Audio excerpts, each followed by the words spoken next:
Now, this next slide is going to have us questioning not only controversy in terms of what we're seeing, but also controversy in deciding whether a famous artist is worthy of their fame, or are they completely and totally full of shit? Are they great salespeople?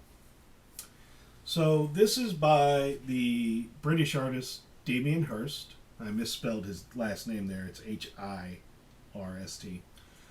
The physical impossibility of death in the mind of someone living. It is made of glass, steel, silicone, monofilament, fishing line, a shark, and a formaldehyde solution. 1991. Hirst was an English artist and a leading member of the YBA, the Young British Artists Movement of the late 80s and early 90s. It consists of a tiger shark preserved in formaldehyde. It was originally commissioned in 1991 by a man named Charles Saatchi. Now, Saatchi galleries are famous all around the world.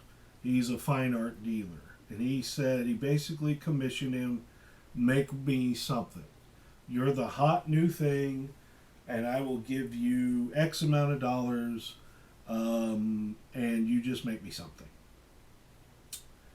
And then he sold it in 2004 to another guy for an estimated $8 million. But most people think it was a higher one, a higher sale price of $12 million. Let's see. Now, the original shark began to deteriorate, and eventually it was replaced with a new shark in 2006. So, it is considered the iconic work of British art in the 1990s, and has become a symbol of Brit art worldwide. Okay, so here's the deal. Here's the story behind this. The work was funded by Saatchi, who had offered to pay for whatever artwork Hirst wanted to create. The shark itself cost £6,000 British, so close to $8,000. And the total cost of the work was about 50 grand, or in British pounds, it was probably close to 65, 70 grand in American dollars. The shark was caught off of a bay in Queensland, Australia, and a fisherman was commissioned to do something. Hirst said that he told the fisherman, I want something big enough that it could eat you. It was first exhibited in 1992 as part of a Young British Artist show and nominated for the Turner Prize. Now, Turner was a famous British painter. Very realistic in the 1900s. And the Turner Prize is Britain's version of the art Oscars. But it didn't win the Turner Prize. Now, in 2007, the New York Times gave a review saying, Mr. Hirst often aims to fry the mind and misses more than he hits, but he does so by setting up direct, often visceral experiences, of which the shark remains the most outstanding. In keeping with the piece's title, the shark is simultaneously life and death incarnate in a way you don't quite grasp until you see it. Suspended and silent in its tank, it gives an innate demonic urge to live a demonic, death-like form. Okay, well, whatever. Then it started rotting, so they replaced it. And a philosophical question that was acknowledged by Hirst said, well, since they've replaced the shark, is it the same piece of art? Well, he said, it's a big dilemma. Artists and conservators have different opinions about what's important, the original artwork or the original intention. I come from a conceptual art background, so I think it should be the intention. It's the same piece, but the jury will be out for a long time to come.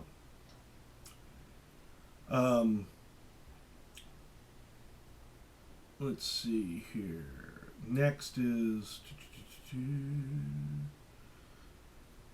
In a speech at the Royal Academy in 2004, art critic Robert Hughes said that this piece is a prime example of how the international art market at the time was cultural obscenity. Without naming the artwork or the artist, he stated that brush marks in the lace collar of a painting by Velázquez should be more radical than a shark murkily disintegrating in a tank on the other side of the Thames. So, over time, people began to pester it and denounce it. So, the other thing is people are like, well, what the hell, anybody, da-da-da-da-da. So Hearst's response was, I thought of it, you didn't. So there. Now, let's get a little bit more background on this artist, beyond this damn shark. There are nearly 1,400 of Damien Hirst's, quote, spot paintings in existence. The artist has only painted around 25 of them himself. So who made the other 1,340? Which regularly sell for tens of thousands of dollars even today? They were done by Hearst's assistants, a well-known fact. Even though he says every single spot painting contains my eye, my hand, and my heart, and they all contain his signature. Damien Hirst was once the art world's golden boy. His conceptual art was snapped up for millions of dollars by art collectors, shown in museums and taught in art history classes like this one, and it's art appreciation. But he's also been lambasted by famous critics like Robert Hughes, who once said Hirst's famous shark, one might as well get excited about seeing a dead halibut on a slab. And for many, his art became a symbol of selling out, with concepts that either shock or disgust and only appeal to rich art collectors with questionable tastes. But the real reason that Hearst is such a sore spot for many in the art community is that he doesn't physically create most of his own work. Now, this is not unheard of. He's not the only one that does this crap. There are a lot of, when you get into big projects like giant sculptures or architecture, of course you need a crew.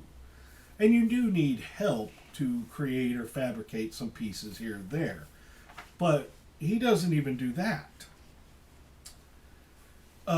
His $78 million diamond-encrusted skull was made by the Royal Jewellers of London. The stuffed shark was produced by MDM Props of London, a theatrical company. They built this. He just drew it up. And his famous spot paintings were, of course, painted by his assistants. Why?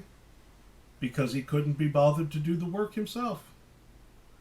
Hearst once said he didn't paint his own spot paintings because, quote, I couldn't be fucking arsed to do it. He's even gone so far as to recommend his assistant's works over his own. The best person who ever painted spots for me was Rachel Howard. She's brilliant. Absolutely fucking brilliant.